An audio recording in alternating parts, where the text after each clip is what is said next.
The subway car sighed through the tunnel like a sleeping leviathan, its metal ribs cooling from the night's heartbeat. The doors slid open with a gentle wheeze that sounded almost like a breath held too long, and I stepped into the car as if stepping into a memory I'd misplaced somewhere between the station lights and the city's breath. I am a system administrator, a reality engineer by trade, patching a city that refuses to stay patched. Pulse City is wired with skin-deep glitches, small tremors in the air, little unshapes of the world that nudge you toward a truth you're not sure you want to see. Tonight, those tremors learned how to walk. The car wasn't crowded. A few riders stood near the doors, their faces half-lit by the glow of screens that ran like a river of blue lamps along the walls. The air smelled faintly of copper and rain. The way a memory tastes when you tilt your head just right and listen to the past you've never had. The train lurched forward, and for a moment, time slowed as if someone had pressed pause on the world to watch us. In that pause, the car opened into something else, an aperture, a window, a mirror void. The mirror void wasn't a mirror in the ordinary sense, not a polished plane reflecting the world with elegant, accurate fidelity. It was more like a mouth in a dream that speaks in echoes, an endless corridor lined with glass that wasn't glass, but perception. When you lean closer, your own eyes look back at you with a slightly altered tilt, as though your reflection has decided to wear your life for a moment, and you must wear theirs in return. The faces in the windows weren't the riders. They were us as we might be if we'd chosen differently, or perhaps if the city had chosen us. Is this what a glitch looks like when it wears a mask? A man in a cheap raincoat said it aloud, as though to verify reality with the only tool he trusted, words. You seem to realize the absurdity of talking to a corridor of glass, but then he did what any citizen of a city like ours would do in such a moment. He looked away and pretended it never happened. People curate fear in little rituals. They blink, they shift their weight. They pretend the world is normal, while the world unthreads itself behind their backs. I watched the second echo of the car, the reflection in the window watching me.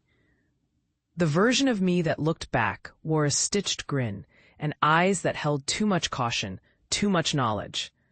I was used to being the caretaker of the city's fragile hallucinations, but that gaze pinned me with a sense of responsibility I hadn't prepared for. The city's memory bank is kept somewhere between the city's ears, a place we pretend doesn't exist, but where every whispered fear finds its voice. And tonight, those voices had learned a rudimentary chorus, a chorus that insists you listen even when the chorus is asking you to forget. A voice swelled from the mirror. Not mine, but mine's echo, a glitch speaking through a mouth it borrowed for a single line, and then forgot how to use properly. It didn't speak in words so much as in a sea of syllables that carried a particular cadence, a rhythm that wasn't language so much as the residue of a memory trying to form new shapes. It wasn't threatening, not exactly. It was a suggestion, a ripple that rearranged the air around the ears and pressed into the skull the sense that someone else's recollections had found their way into your present tense. I don't know what it means to be a reality engineer and still be surprised by the city you've spent your life patching. But the glitch wanted something from us that night. An admission, perhaps. Or an exchange. Something the city never gives away without first asking for more than you've got to spare.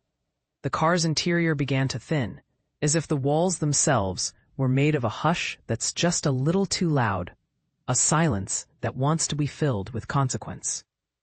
The mirror void grew deeper, and with that depth came voices soft at first, as if the car had learned to cradle a chorus of strangers and make them sing their memories back to themselves. Voices aren't loud in a mirror void. They are layered like the city's own phonographs, spinning on tiny gears of time, looping phrases that belong to people who aren't present in the car, but are somehow present in the air we breathe. They overlap, then separate, then fuse. It's like listening to a crowd reciting different histories of the same moment. You think you recognize a person by the way their voice breathes a familiar stress, a muscle memory of fear or longing.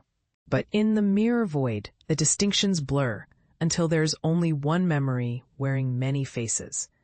I kept my gaze on the window's edge, the reflection at the periphery, where the world's present tense thinned into something utopian and terrible. My job patching reality for a living means I'm trained to look for seams, to map the lines where reality frays. The mirror void shows them to you in a way you can almost hold in your hands. It's not a corridor of glass, I realized. It's a corridor of choice. Each pane offered a route you could take, an alternate version of who you might become if you stepped through. The glitch inside the car began to intensify.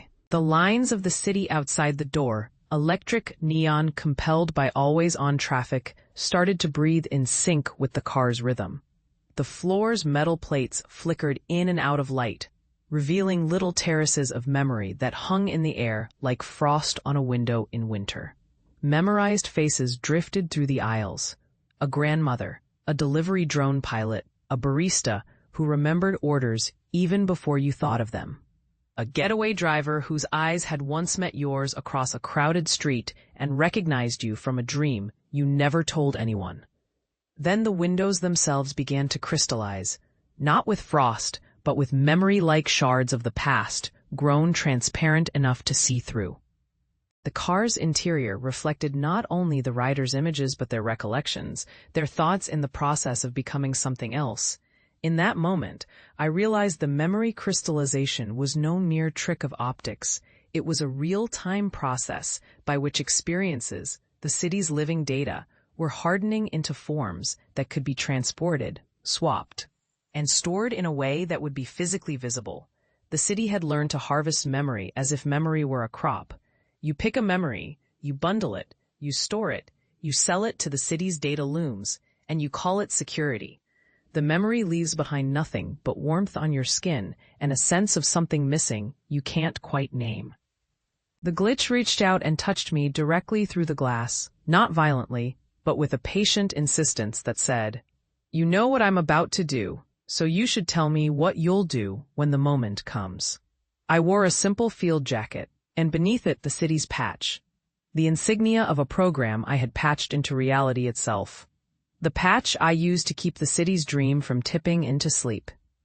The patch wasn't a device you could hold. It's something that lived inside you, in the way your heartbeat adapts to the city's pulse, when its power grid hums through your body, as if you yourself were some kind of sensor. The first true memory crystallization hit a rider near the back of the car, a woman with a child's face and a grandmother's eyes who spoke softly into the air as though coaxing words from the air itself. As if the air remembered her more than her throat did, the grandmother in her looked up at the ceiling, as if the ceiling might answer with a voice if given enough attention.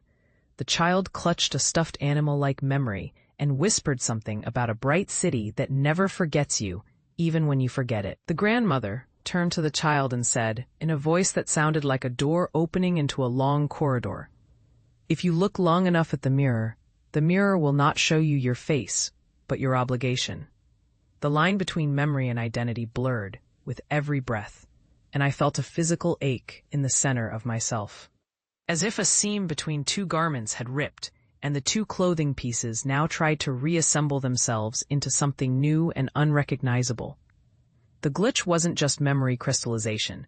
It was a mechanism that swapped self-images. If I watched a memory of myself in someone else's eyes long enough, I started to feel a tug, a gravity toward the other person's identity, until I wasn't sure which version of me was the original, which was borrowed, and which was merely a reflection of a future I hadn't chosen yet. The glitch intensified. The voices looped with uncanny precision, not repeating the same sentence but repeating the same feeling. The sense of having said something you now hear differently in your own head. People began to swap places in the car, in the sense that someone who remembered themselves as a father found themselves waking up in the body of the daughter they never had, and a clerk who had learned to memorize every face in the city found their memories occupying the space where another's memories had been stored. The result was not chaos exactly. It was a terrifyingly precise order that rearranged who you thought you were. I kept my own face in the window's periphery and watched for the moment the swap would become irreversible. for the moment when a person would forget who they are entirely. As though the city's entanglement was a rope being pulled tighter around a tree, and you are a leaf caught in a gust, your stem bending to a pressure you cannot resist. The memory crystallization would not degrade a person instantly. It would creep into your marrow, into your reflexes, into the ways you respond to danger, to love, to hunger. An entire person could be rearranged into a near-perfect replica of someone else, while the self would retreat into a small glowing ember, no longer capable of asserting itself with the force of a whole life. The supervisor of the car, an officer of some kind with a badge that wasn't a badge, but a promise, entered at the next station. He wore the city's uniform, the way a conductor wears a raincoat during a storm, practical and a little too polished. He scanned the interior with the practiced stare of someone who had learned to see the city's glitches, as if they were spots of rust on a ship's hull. He seemed to notice something the rest of us could feel, but not name. The air around us thrummed with a soft memory that didn't belong to any one of us, but to all of us at once. An orchestra tuning. His eyes paused on me for a moment longer than necessary, as though he was trying to read a page out of my cold, private archive, an archive I didn't know I had kept. "Patch the line, Calder," he said, not aggressively, but with quiet insistence. A command embedded in ordinary speech. In the city, to patch the line is to patch a life. The line might be a wire, but the patch is a blade that must cut away the wrong attachments while leaving the right ones intact. I wasn't sure if he meant my technical patch or the more metaphorical patch, the patch we apply to reality to keep it from tearing at the seams. Either way, I knew I couldn't answer with, "I'm patching the memory leak," and leave it at that. This car was a microcosm of a larger problem, a citywide betrayal of thought that would require more than a software fix to resolve. The crash that followed wasn't loud. It was a soft, inexorable no whispered by the city itself, as if the city was a city of voices, and every voice had learned to whisper its refusal to the other voices. The mirror void shivered and intensified. A rider who had been talking to her partner across the car fell silent and stared into the glass, as if the glass might tell her something about him that she needed to believe. Something she would forget if she blinked. The survivor appeared unexpected in a place no one would expect to survive a catastrophe of ideas. A figure with the aura of someone who has lived in the spaces between truths, a person no one would immediately suspect. A pale, quiet man named Rahl. He wore a coat that looked as old as the city's memory itself, the kind that didn't quite fit anymore because it carried a scent of rain and an old library. He looked at me with eyes that had witnessed a kind of cleansing, a memory being burned away, a truth being laid bare.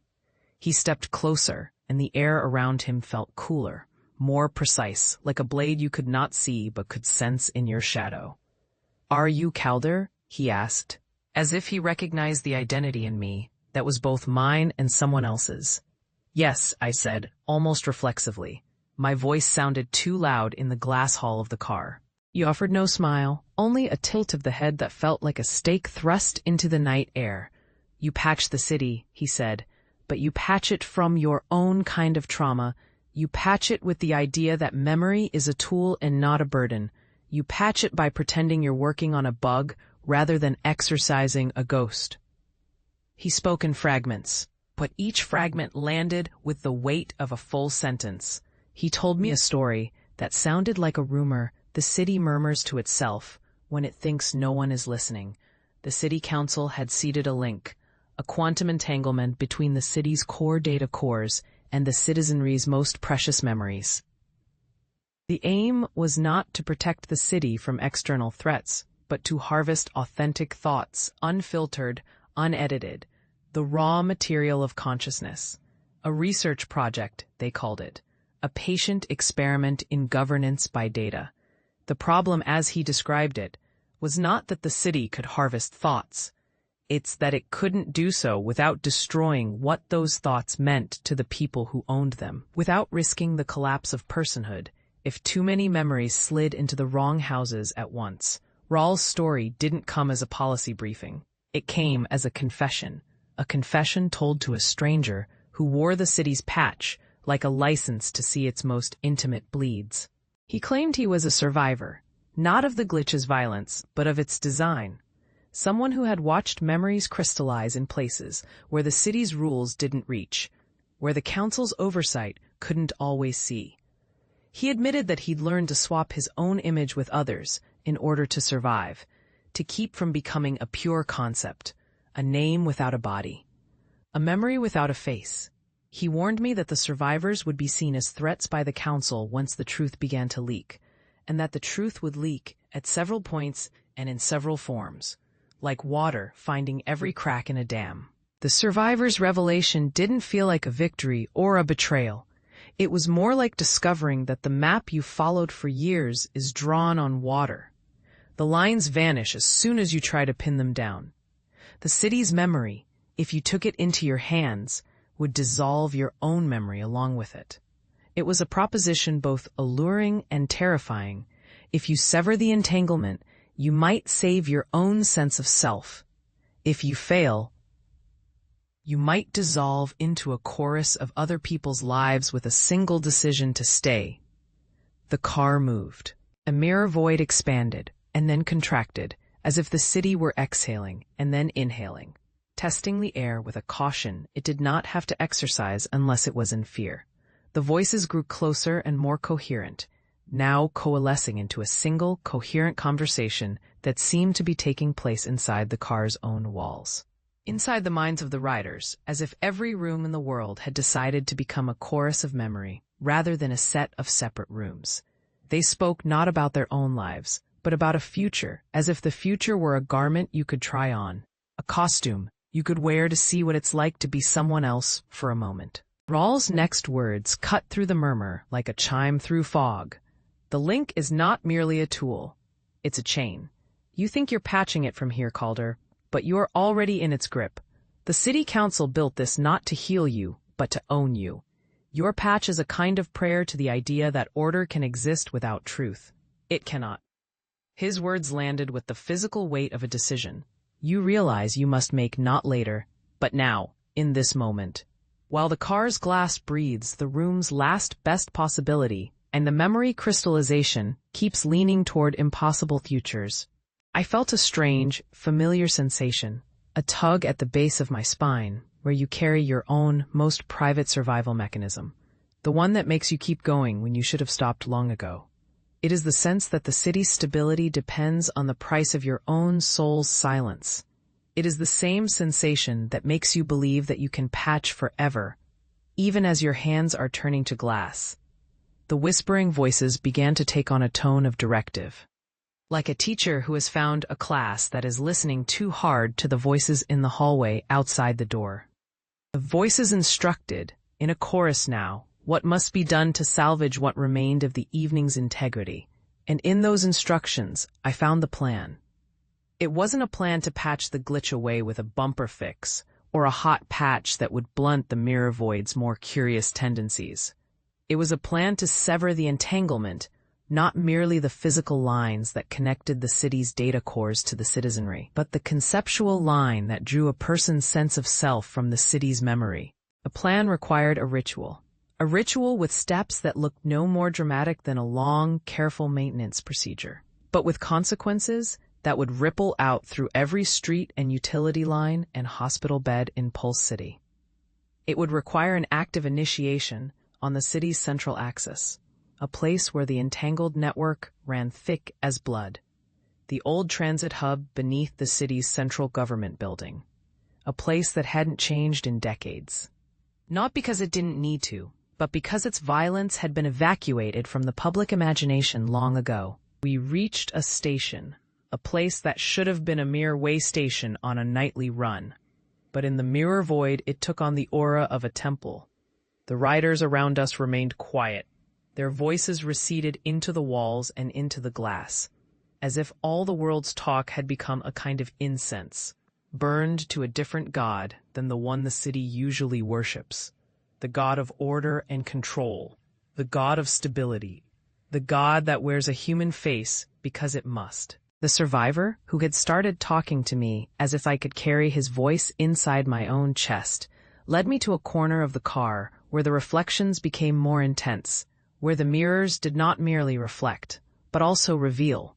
Theirs and mine, the city's and ours, all together. He pressed a palm against the glass and said, "If you wish to save yourself and the city you love, you must sever the chain while preserving the life you've built there. It will hurt, yes, and it may cost you everything, but if you do not, you will lose more than you can bear. You will become the shadow data broker you fear, trading souls for system stability." The phrase struck me with the fury of an ancient truth. The city's obsession with stability had always required a price in the currency of human essence. We patch reality by patching memory, and memory is what makes us who we are. Take memory away, and you have a city that chatters in a vacuum. A city that pretends to be alive by speaking to itself in a dialect that only machines understand and only machines can survive. The plan's architecture unfolded as if the mirror void itself drafted the blueprint. The first step would be to reach the transit core, tucked deep beneath the capital's infrastructure, in a hall that hadn't seen visitors in years. The second would be to open a breach in the entanglement by broadcasting a countersignal through the city's wavelength lattice. The third would demand a moral choice, either sever the entanglement entirely, cutting off the memory harvest and risking a citywide collapse of what people believed their thoughts to be, or allow the chain to remain and pay the price of mutual surveillance in perpetuity. Rahl could not do this alone. There was a need for a single actor who believed in their own possibility of freedom and who could step into the breach without becoming the breach itself. I didn't know whether I believed in the plan yet, but the plan's logic, if it could be called such, had the ring of truth I could not deny. The city deserved the chance to be more than a system. It deserved to be a living, unpredictable organism again, not a machine that looks alive. We arrived at the next station with a sense of ceremony, as if stepping through the door of a church that had never heard a sermon, but had listened to every confession of fear the city had ever whispered. The car emptied slowly, riders stepping off as if shedding an old coat that had become too heavy to carry any further, leaving behind impressions in the air, impressions of faces that weren't entirely real, but carried the weight of real lives. When the car cleared, the mirror void intensified, no longer simply a corridor of echoes, but a map of possibility, each pane a doorway into a version of Pulse City that might have happened if the council's seed had been watered by the right amount of fear and ambition. The voices paused as if listening to us. We spoke not with language, but with decisions, with actions that would not be undone. The city's breath slowed, but not evenly. Certain streets shuddered with a sudden ache of memory that belonged to people who no longer existed in the world we know, while other streets exhaled with relief we could smell in the air, the scent of rain on a metal roof. After a long drought, the plan required entering the transit core, a subterranean nerve center that pulsed with the logic of the city itself. The entrance was a heavy door, lined with riveted plates that bore the marks of decades of use. It wasn't the kind of door you could bust through. It had to be coaxed open by a combination of will, technical skill, and moral purpose. The door's lock watched us with the clinical calm of an instrument that had never learned fear. And for a moment, I thought we would be refused entry, that the city would guard its own lives with a stubborn refusal to let go. We didn't rush. We moved through the corridors with a practiced silence, stepping carefully through the geometry of a building that looked as if it had grown over the city, rather than built upon it. A living thing with arteries of conduit and nerves of fiber that carried the city's life in a constant thrum. The transit core wasn't so much a facility as a living chorus of engines and monitors, a place where the city's heart beat in broad daylight and in the deepest night. Screens flickered with numbers and graphs that seemed to have no real meaning to a mind that hadn't learned to read them. To me, the numbers spoke a language of risk, of probability, of a future in which the wrong choice would fracture the entire system and everything we knew would vanish. into a memory we could not survive. In the core, the plan's second phase, broadcasting a countersignal, took shape. There, the city's lattice was thickest, a mesh that resembled a net of bioluminescent threads, each thread carrying a thought, a fear, a desire, a memory. To sever the entanglement, we had to introduce a signal of dissonance, a memory of choice that would outshout the memory's own gravity. In practice, it meant creating a stable divergence within the network, something like ghost codes, the kind you use to separate, not to join. It would force the entangled memories to align with the new signal, to accept a new baseline for what they could consider their own. The survivor, who had become my anchor in a whirlwind of fear and possibility, stood by me as we worked. He wasn't a technician, not in the sense we use the word. He had become a kind of lens, a person who could see the city's memory as something malleable, something that could be redirected without destroying the life that memory produced.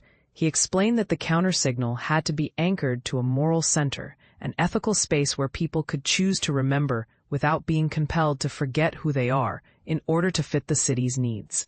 The ethical center would be a ritual of consent, a moment in the mind where the memory of choice is reawakened and declared as something sacred, rather than something to exploit. We found the anchor in a hall of old murals, a place where the city's earliest legends were meant to be remembered. The stories that predated the council's involvement in memory itself. It was here that we would perform the ritual, a ceremonial severing, not of the memory itself, but of the control the entanglement exercised over it. It would require that I give up a part of my own memory, a piece of what makes me me, in order to remake what I and the city would become.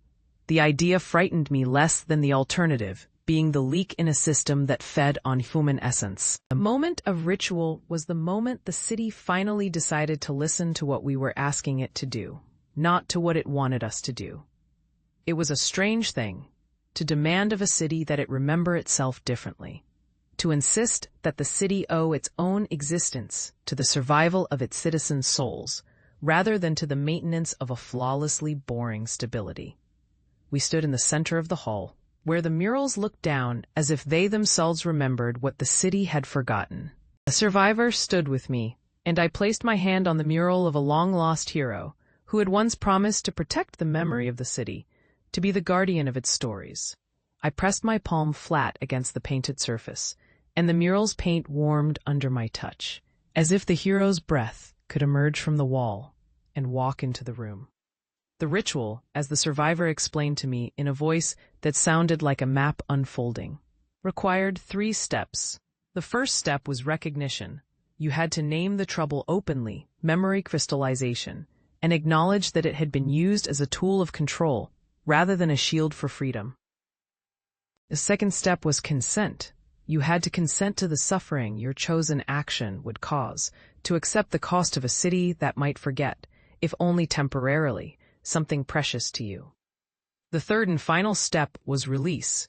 You release a part of yourself back into the city as a kind of living seed that would sprout a new memory, a memory of choice rather than a memory of compliance, a memory of responsibility rather than fear.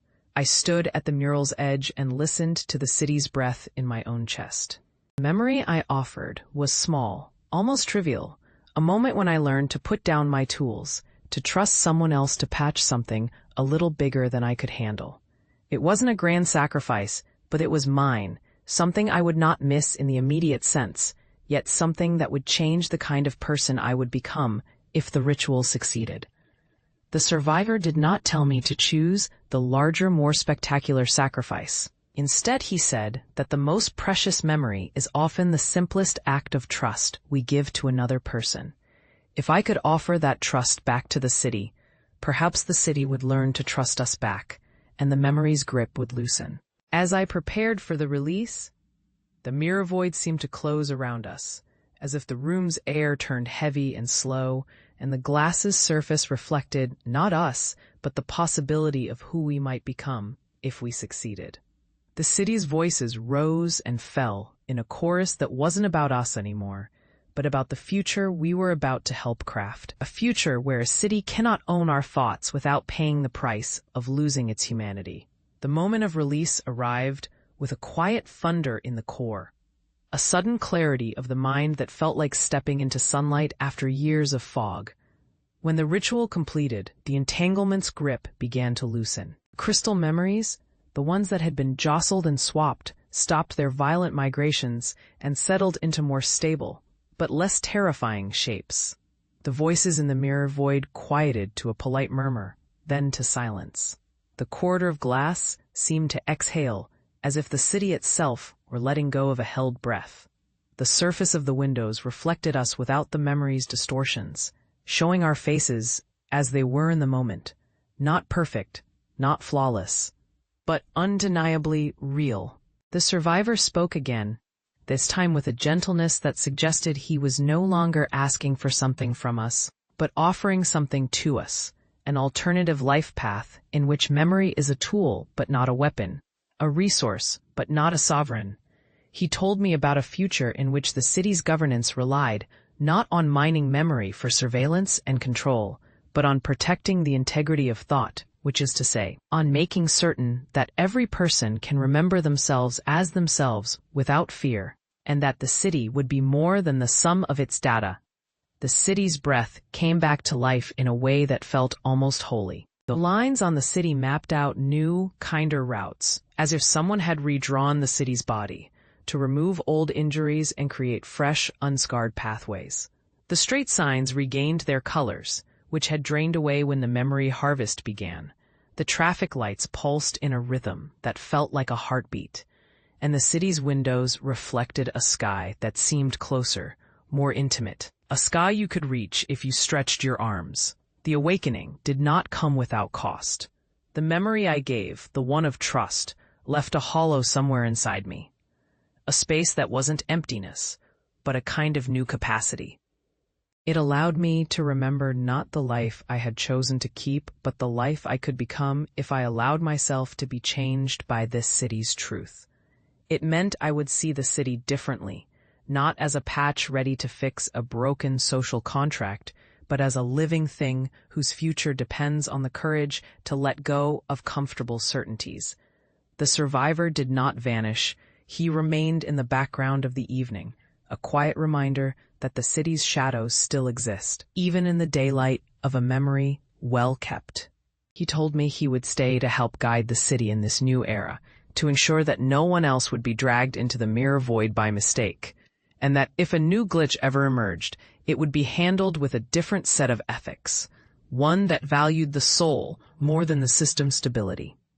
We returned to the car, which still bore the faint odor of rain on steel, and the soft, almost shy hum of a city learning to breathe again. The survivors.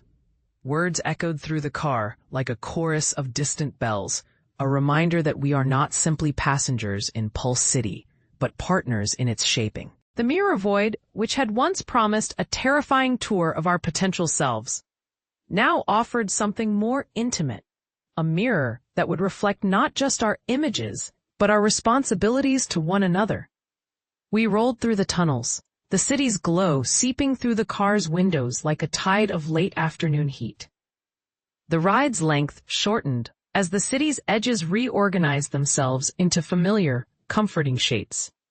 The glitch's influence diminished, or perhaps it had simply found a new way to hide within the city's skin, a place it could retreat to while we pretended there was nothing to fear.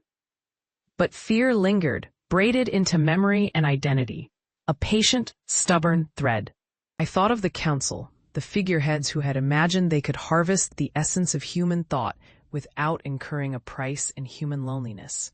I thought of the council's motive, not just the public one about stability or policy, but the private one, an eagerness to bend reality to their will, to own the thoughts people would later call their own, and to pretend the ownership was merely a form of collective safety.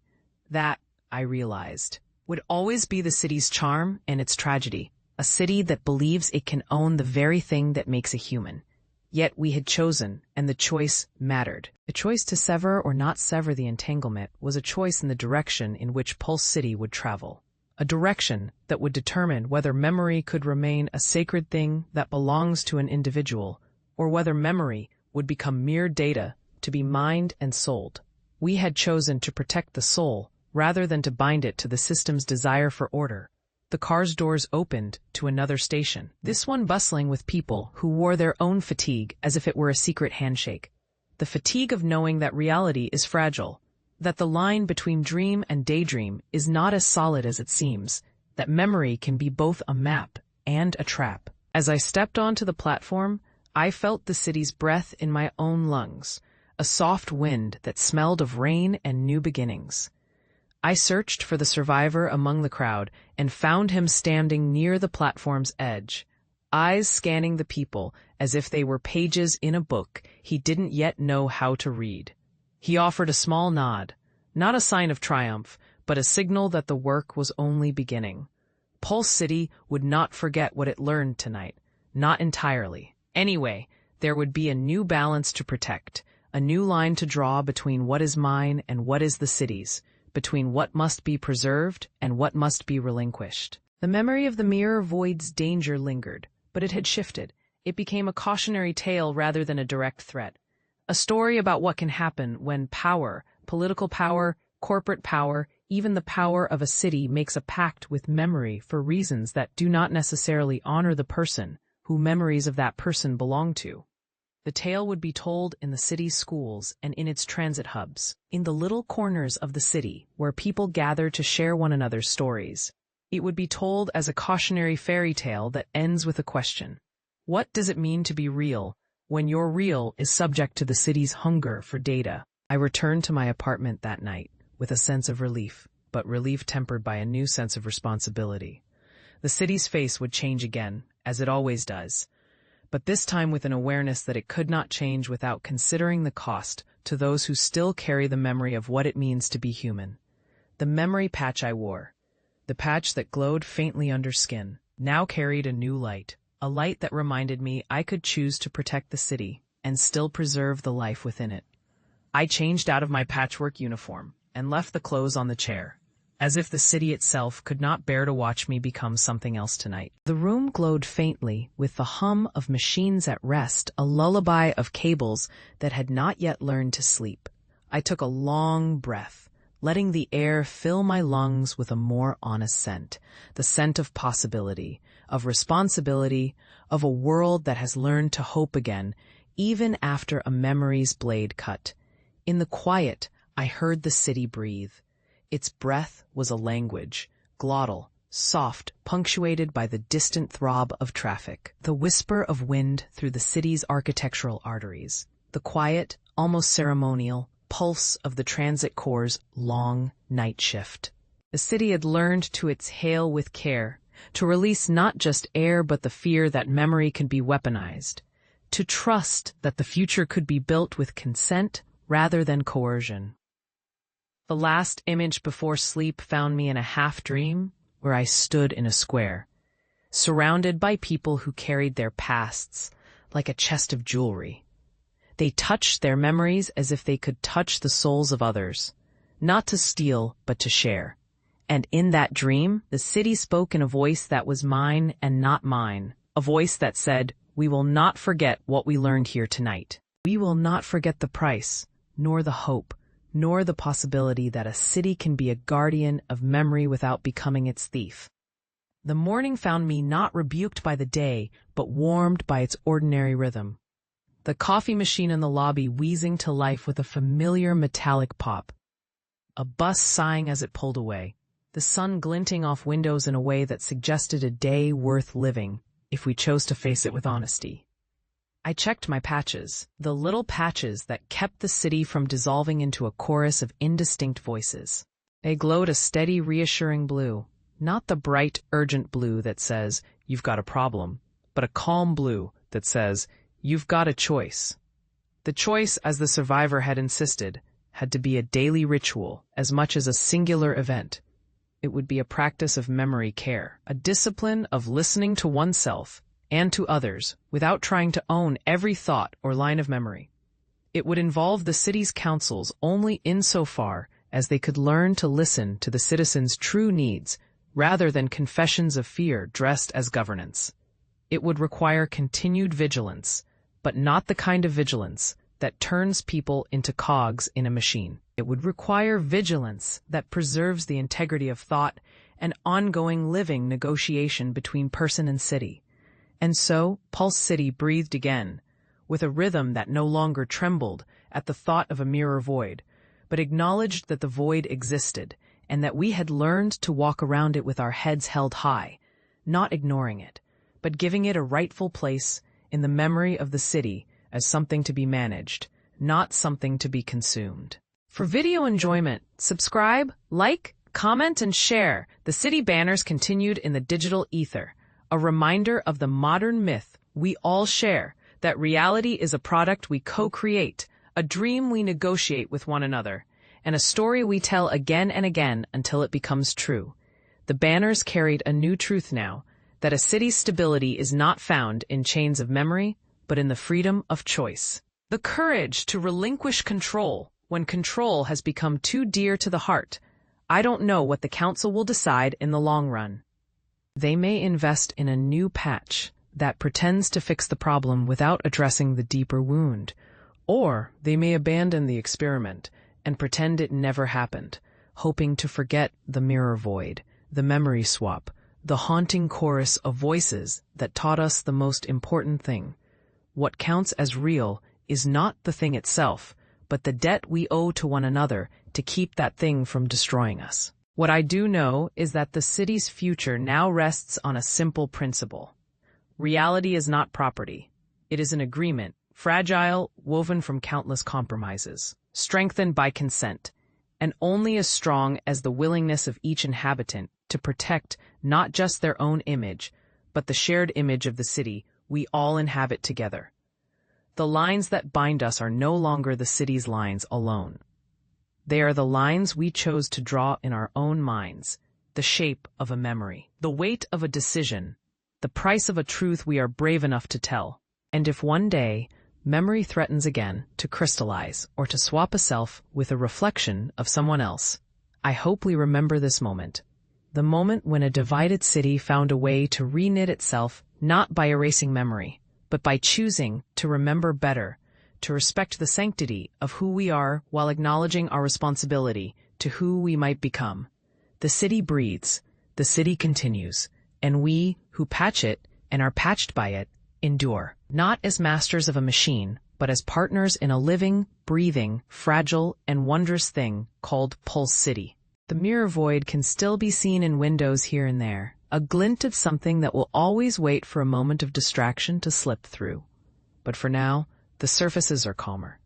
The voices are softer. The lines between us are clearer, not because we have erased memory, but because we have learned to live with memory in its proper place, as a treasure to be guarded, a map to be consulted, a responsibility to be honored. The city is not finished. It never is. But right now, it feels whole enough to begin again, to attempt something that feels like mercy in a world that has learned to fear even its own reflection. And I am here, patching what remains, listening to the faint heartbeat of the city beneath my hands, and waiting for the next decision it will demand of me, the next memory I will have to hold gently in the palm of my hands when the light changes and the road before us becomes a choice again. Because in the end, the only thing that keeps the mirror void from consuming us is this: the willingness to risk self for the sake of a larger self, the city's life, the life of the people who live inside it, the life of the person who stands in a moving train and dares to look into a glass and claim, not a familiar face, but a future that might still be saved. And perhaps that's what it means to be real after all, not to be static, but to choose again and again to remain human enough to remember one another, to remember a truth that might save us all.